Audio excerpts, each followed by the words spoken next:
2 main ingredients తోటి 2 recipes నేను మీకు ఈ వీడియోలో షేర్ చేయబోతున్నాను. టేస్ట్ చాలా బావుంటుంది. అలాగే చాలా సింపుల్ చేసుకోవడానికి కూడా టైం చాలా తక్కువే పడుతుంది. అండ్ ఈ రసం ఉంది చూసారు, నాకు రసం రెసిపీని రీప్లేస్ చేసేసింది. ఎప్పుడు చేసుకోవాలన్నా ఇలా చేసుకుంటే చాలా అనిపించింది. అండ్ డైట్ చేసే వాళ్ళకి కూడా అనిపిస్తూ ఉంటుంది కదా, లైక్ బోరింగ్ ఫుడ్ తింటున్నాము ఆర్ ఎల్స్ చాలా సాక్రిఫైస్ చేస్తున్నాము అనిపిస్తుంది కదా. నో, జస్ట్ రైస్ క్వాంటిటీ కానీ లేదంటే రోటీస్ వాట్ ఎవర్ మీరు తింటున్న దాంట్లో కొంచెం టేస్టీగా రెసిపీస్ యాడ్ చేసుకోండి, చాలా బాగుంటుంది. మీరు ఏం డైట్ చేసినా కానీ జస్ట్ దానికి సైడ్ డిష్ లాగా చేసుకునే డిషెస్ కానీ కర్రీస్ కానీ కొంచెం చిన్న చిన్న చేంజెస్ చేసుకోండి, చాలా టేస్ట్ అనిపిస్తుంది. అండ్ నేను అలానే ట్రై చేస్తున్నాను అనమాట. సో ఫస్ట్ మన రెసిపీకి first ingredient, main ingredient beans.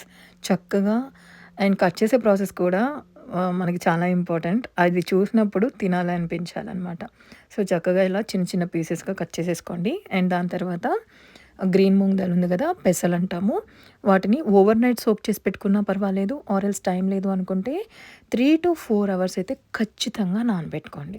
ఇలా నానబెట్టిన పెసరపప్పులోకి ఇందాక కట్ చేసుకున్న బీన్స్ వేసుకొని దీంట్లో కొంచెం పసుపు, అలాగే ఒక టొమాటో అండ్ ఎక్కువ వాటర్ పోసుకోండి. అండ్ టేస్ట్కి తగ్గట్టు లైట్గా సాల్ట్ కూడా వేసేసుకొని కుక్కర్ పెట్టేసేసి ఒక 2 విజిల్స్ రానివ్వండి, సరిపోతుంది. ఎందుకంటే ఆల్రెడీ పెసరపప్పు మనకి చాలా ఎక్కువ నాని ఉంది కాబట్టి. ఓకే, దాని తర్వాత ఉడికిన తర్వాత టొమాటోని తీసి ఒక చిన్న బౌల్లోకి ట్రాన్స్ఫర్ చేసేసేయండి. ఇక్కడ వాటరు అండ్ పెసలు ఇవి ఉన్నాయి కదా, వాటర్ని సపరేట్ చేసేసి పెసలు బీన్స్ని సపరేట్ చేసి పెట్టుకొని వడకట్టేయండి. బీన్స్ అండ్ పెసల్లో ఉండే వాటర్ ఖచ్చితంగా మొత్తం స్ట్రెయిన్ అవ్వాలి. అండ్ ఇందాక తీసుకున్న టొమాటోలోకి కొంచెం లాస్ట్లో ఒక 2 to 3 స్పూన్స్ ఓన్లీ పెసలు తీసుకు పెట్టుకోండి. అండ్ కొంచెం చింతపండు అయితే నానబెట్టి పక్కన పెట్టేసుకోండి. బౌల్లోకి టొమాటో పెసలు తీసుకున్నాం కదా, అవి ఇలా చేతితోటి స్మాష్ చేసేసుకొని పక్కన పెట్టేసుకోండి. ఇప్పుడు ఈ పెసలు అండ్ బీన్స్ ఉన్నాయి కదా, మంచిగా వాటర్ అంతా స్ట్రెయిన్ అయిపోయింది. దీంతో మనం ఫ్రై చేసుకుందాం. కడాయి పెట్టేసి ఆయిల్ వేయండి. ఆయిల్ హీట్ ఎక్కే లోపల మనం కొబ్బరి కొంచెం, అలాగే స్పైసీ లెవెల్స్కి తగ్గట్టుగా కొంచెమే, ఎక్కువ కారం కూడా అవసరం ఉండదు దీనికి, 3 అంటే 3 పచ్చిమిర్చి అలాగే జీలకర్ర వేసుకొని జస్ట్ బ్లెండ్ చేసి పక్కన పెట్టేసుకోండి. హీట్ అవుతున్న ఆయిల్లోకి మినపప్పు, ఆవాలు అలాగే ఎండుమిర్చి వేసుకొని అవి ఫ్రై చేసుకొని దాంతోపాటు ఇందాక బ్లెండ్ చేసుకున్న కొబ్బరి పౌడరు వేసుకొని కరివేపాకు వేసుకొని జస్ట్ పచ్చివాసన పోయేంత వరకు ఫ్రై చేసుకొని ఇందాక స్ట్రెయిన్ చేసి పెట్టుకున్న బీన్స్ అలాగే పెసలు ఇందులోకి ట్రాన్స్ఫర్ చేసేసుకొని సిమ్ ఫ్లేము అలాగే మీడియం ఫ్లేమ్ పెట్టుకొని, అండ్ అవి ఆల్రెడీ బాగా ఉడికాయి కాబట్టి మరీ గుజ్జు గుజ్జు అయిపోయేలా కాకుండా ఇలా నేను చూపిస్తున్న విధంగా కింద నుంచి పైకి అలాగ కలుపుకుంటూ టేస్ట్కి తగ్గట్టు సాల్ట్ వేసుకొని, సాల్ట్ యాడ్ చేసిన తర్వాత జస్ట్ ఒక 5 minutes సిమ్ ఫ్లేమ్లో పెట్టేసేస్తే అద్భుతమైన ఫ్రై అండ్ టేస్టీ అండ్ హెల్తీగా ఉండే ఫ్రై రెడీ అయిపోతుంది. ఇందాక మనం వాటర్ని సపరేట్ చేసాం కదా, దానికి మనం రసం చేస్తున్నాం. దానికి మనము నెయ్యి పోపు పెట్టుకుందాం. ఇలాగా కచ్చాపచ్చాగా దంచుకున్న వెల్లుల్లి ఇందులో వేసుకొని మజ్జిగ మిర్చి ఉంటే ప్రిఫర్ చేయండి, టేస్ట్ చాలా బాగుంటుంది.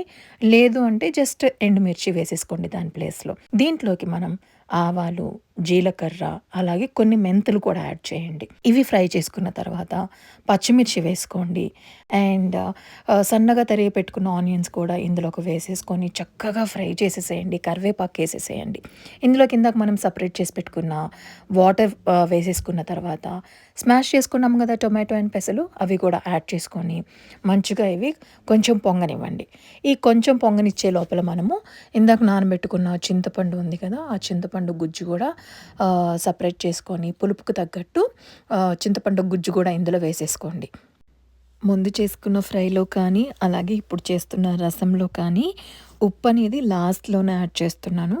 వై? బికాస్ మనం ఇందాక కుక్కర్ పెట్టినప్పుడు కొంచెం సాల్ట్ అనేది యాడ్ చేసాం కదా, అండ్ బీన్స్ ముక్కలకు కానీ అలాగే అందులో ఉన్న వాటర్కి కానీ ఉప్పు పట్టే అవకాశం ఉంది కాబట్టి లాస్ట్లోనే యాడ్ చేస్తున్నాను అనమాట. సో ఫైనల్గా ఉప్పు చెక్ చేసుకున్న తర్వాత పులుపు అలాగే ఉప్పు అడ్జస్ట్మెంట్ చేసేసుకున్న తర్వాత కొంచెం ఇంగువ వేయండి. పోపులో అయినా వేసుకోవచ్చు, ఇలా అయినా వేసుకోవచ్చు. ఇంగువ యాడ్ చేసిన తర్వాత కొత్తిమీర కూడా వేసుకోండి. కొత్తిమీర అనేది టోటల్లీ ఆప్షనల్. కొంతమందికి నచ్చుతుంది, కొంతమందికి నచ్చదు కదా. కొత్తిమీర యాడ్ చేశాక ఒక 2 పొంగులు రానిస్తే రసం రెడీ అయిపోతుందనమాట. నచ్చిందా రెసిపీ? అండ్ ఈ రెసిపీ ఐడియా గనక మీకు నచ్చితే ఖచ్చితంగా మీరు ట్రై చేయండి. మీరు ట్రై చేసిన తర్వాతనే నాకు టేస్ట్ ఎలా ఉందనేది కామెంట్స్‌లో చెప్పండి. అండ్ మీకు నచ్చితే లైక్ చేయండి, షేర్ చేయండి. మీ ఫ్రెండ్స్ అండ్ ఫ్యామిలీకి కూడా ఈ రెసిపీని తప్పకుండా ట్రై చేయండి. చాలా యూనిక్ అండ్ టేస్టీగా ఉంటుంది. So yeah! Please do subscribe Foodie Flavours. Thank you for watching. Bye.